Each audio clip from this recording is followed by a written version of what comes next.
Hello, this is a tour of an upcoming release of Backup Exec. One of the major objectives of this release is to greatly improve and simplify the user experience of the product. As you can see, we've given the product an entirely new look and feel. We've also moved to what we call a more resource-centric model. We've simplified the design and the user interaction throughout the product, including configuring backups, restores, as well as device and media management. Now let's take a brief look around the new UI. As you can see, we've not only given it a new modern look and feel, but we've also changed how users access commands. Instead of having a left task pane, we now have a toolbar in each of the main views to access commands for that view. Also, for global commands, you can find those in the main menu here. We've also reorganized and consolidated the main views. Instead of having 7 or 8 tabs along the top, you now only have 4. Home and Reports have the same functionality as in previous releases. Backup and Restore is a new view that replaces the old Job Setup and Job Monitor views. Storage View replaces the old Devices, Media, and Media Servers views.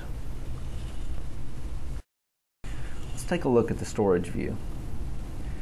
The Storage View lists all tape devices, disk storage locations, media servers if you have the Central Administration Server option licensed, as well as all other storage locations. Each storage item shows a capacity bar that gives you an idea of how much space is used and how much space is left for that particular storage. This allows you to easily scan down and see how much space you have left. For any of these items, you can select the item and then hit the Details button to drill in to get more details about that item. You can also hit the Back button to take you back up to the list. If you have tape devices attached to your system, you'll also have these media items. These media items represent the tapes that are known to your system, including all media, offline and online media, as well as all user-defined media sets. These items give you access to the functionality that used to be available in the media view, including media sets and media pools.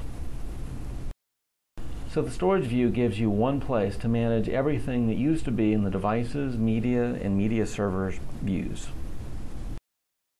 Now let's take a look at the Backup and Restore view. The Backup and Restore view will list all of the servers that you're backing up. It will also list distributed applications such as SharePoint Forms. For each system, you can see the system name, its status, when the last backup ran and when the next backup is scheduled, as well as this graphic which shows you the status of the last 7 days of backups. For each day, it will show green if all backups succeeded. If any one backup failed on a given day, it will show red. You can also click on this graphic to get more information about what jobs ran. Here's an example where one job failed on that day, and I can even click on it and show the job log. Like in the storage view, you can select an item, hit the Details button, and then drill in for more details. In this case, you can see the backups that are configured, history, alerts, and properties for this system. You can hit back to go back up to the top of the list. So from this view, you can manage and monitor your backups from the perspective of the systems that you're protecting. To configure a new backup, you first select a system and then come up to the toolbar and choose Backup. This displays a list of possible backup schemes depending on what kind of storage you have configured in your environment. So it shows things like backup to disk, backup to tape, backup to disk and then duplicate to tape, etc.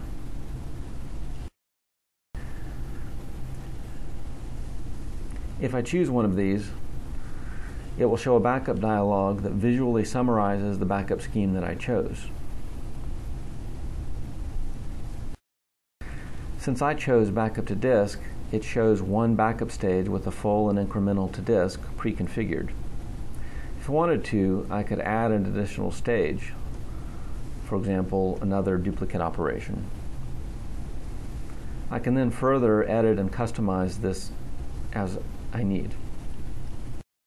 In this way, you can configure complex backup schemes all in a single workflow. Similarly, to restore data, you would choose a system and then hit the Restore button from the toolbar. This shows the Restore wizard, which is intended to walk you through the process of restoring data.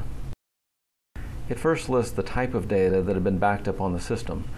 In this case, file system data and SQL data have been backed up on this system.